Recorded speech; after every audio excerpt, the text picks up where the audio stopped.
The internalized abuser is now dominant. The survivor doubts their own memory. Reality is blurred. Meaning has evaporated. It was never real. I was the problem. There's no point. But there is a point. This collapse is not just the end. It is the threshold of reintegration. It is the moment where symbolic death becomes a portal for authorship. If the survivor can survive the loss of the fantasy, the survivor does not need the narcissist back. They need their self back. The pseudo narcissistic shell, collapse of the symbolic self. The shared fantasy is dead. The decathexis is irreversible.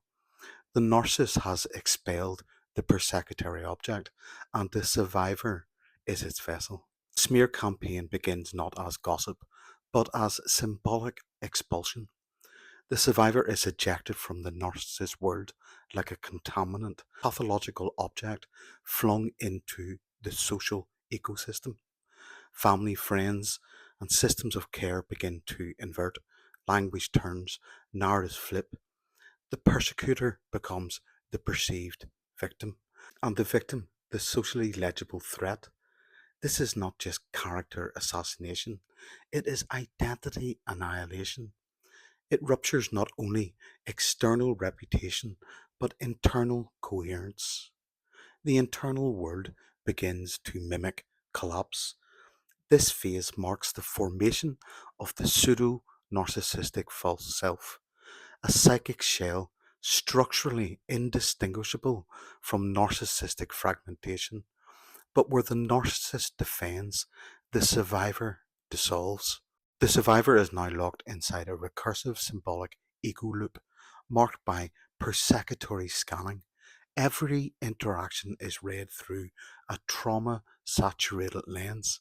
Friends feel dangerous, support feels suspicious. The survivor hyper attunes to perceived threat and then immediately disassociates. Every word is a landmine, every silence a threat. Fragmented trust systems, external trust systems oscillates widely, a swing between desperate attachment and sudden withdrawal. Internal trust becomes gravitational, pulling the mind into darkness without warning. There are no anchors, only whirlpools. Recursive witnessing. Survivors now observe their own psychological destruction in real time. They are both subject and spectator. Every breakdown is fully seen, but unpreventable. This is symbolic paralysis, the soul caught watching itself disintegrate. We can see our own persecution destroying our mental health before our very eyes, fully witnessing but unable to intervene. The collapse arc of the survivor mirrors that of the narcissist, but with one key difference. The narcissist ejects pain, the survivor internalizes it. The narcissist splits, projects, discards, the survivor fuses, absorbs, and dissolves. The internal world is now marked by inverted narcissistic fragmentation, a false self not built on grandiosity, but on shame.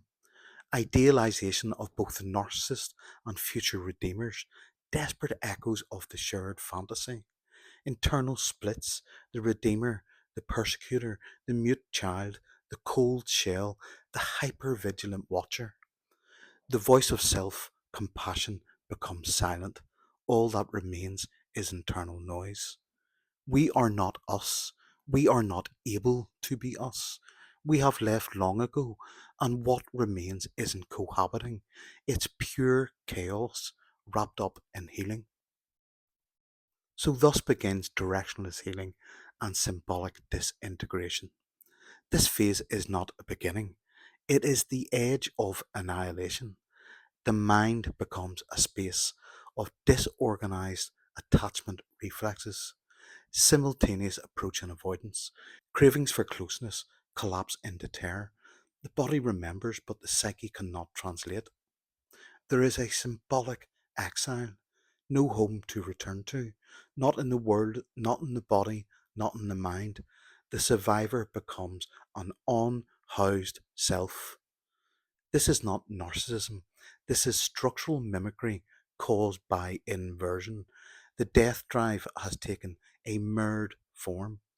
What remains is a shell, reflexive, ashamed, scanning, grieving, disassociating, but still conscious.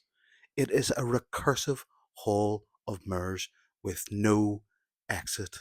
The survivor is not just trapped, they become the architecture. This is MPIT's turning point, the phrase before death or reintegration, where the only possible recovery is through reattunement and the slow symbolic reconstitution of the self.